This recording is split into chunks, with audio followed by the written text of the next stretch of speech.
ஏசாயா அதிகாரம் 42. இதோ நான் ஆதரிக்கிற என் தாசன், நான் தெரிந்து கொண்டவரும் என் ஆத்துமாவுக்கு பிரியமானவரும் இவரே. என் ஆவியை அவர் மேல் அமரப் பண்ணினேன். அவர் புறஜாதிகளுக்கு நியாயத்தை வெளிப்படுத்துவார். அவர் கூக்குரலிடவும் மாட்டார். தம்முடைய சத்தத்தை உயர்த்தவும் அதை வீதியிலே கேட்க பண்ணவும் மாட்டார். அவர் நெரிந்த நாணலை முறியாமலும் மங்கி எரிகிற திரியை அணையாமலும் நியாயத்தை உண்மையாக வெளிப்படுத்துவார். அவர் நியாயத்தை பூமியிலே நிலைப்படுத்தும் மட்டும் இலக்கரிப்பதுமில்லை, பதறுவதுமில்லை. அவருடைய வேதத்துக்கு தீவுகள் காத்திருக்கும்.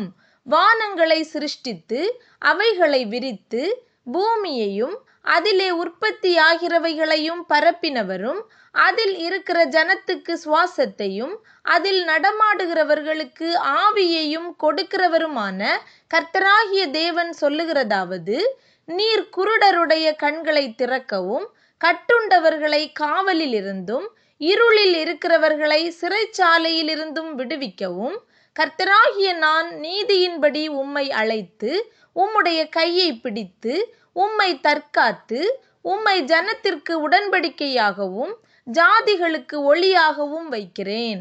நான் கர்த்தர், இது என் நாமம். என் மகிமையை வேறொருவனுக்கும் என் துதியை விக்கிரகங்களுக்கும் கொடேன்.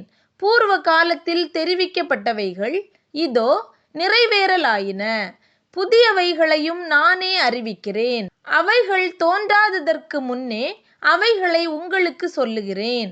சமுத்திரத்தில் யாத்திரை பண்ணுகிறவர்களே, அதில் உள்ளவைகளே, தீவுகளே, அவைகளின் குடிகளே, கர்த்தருக்கு புதுப்பாட்டை பாடுங்கள். பூமியின் கடையாந்தரத்திலிருந்து அவருடைய துதியை பாடுங்கள்.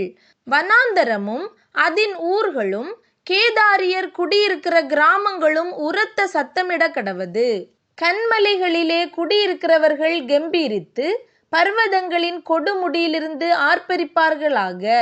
கர்த்தருக்கு மகிமையை செலுத்தி அவர் துதியை தீவுகளில் அறிவிப்பார்களாக.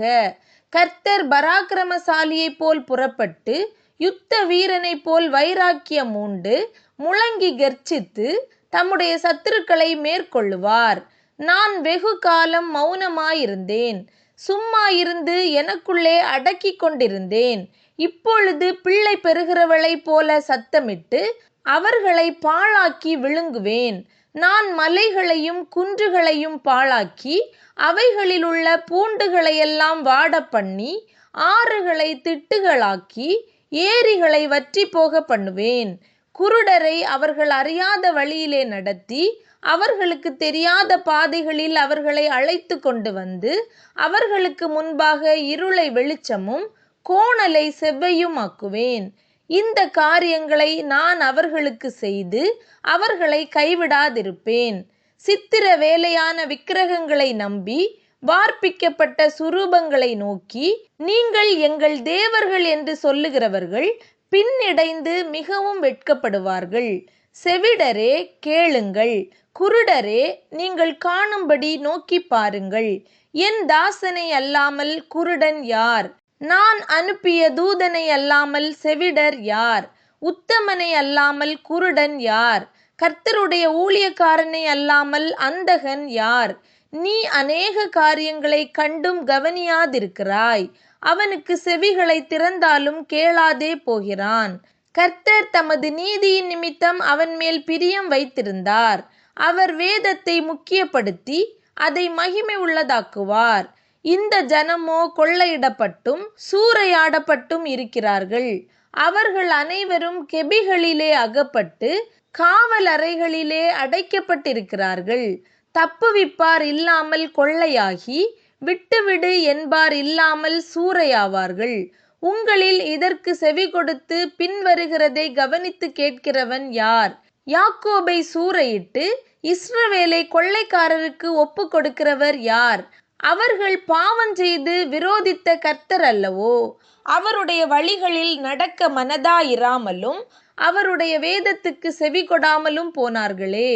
இவர்கள் மேல் அவர் தமது கோபத்தின் உக்கிரத்தையும் யுத்தத்தின் வலிமையையும் வரப்பண்ணி அவர்களை சூழ அக்கினி ஜுவாலைகளை கொளுத்தி இருந்தும் உணராதிருந்தார்கள்.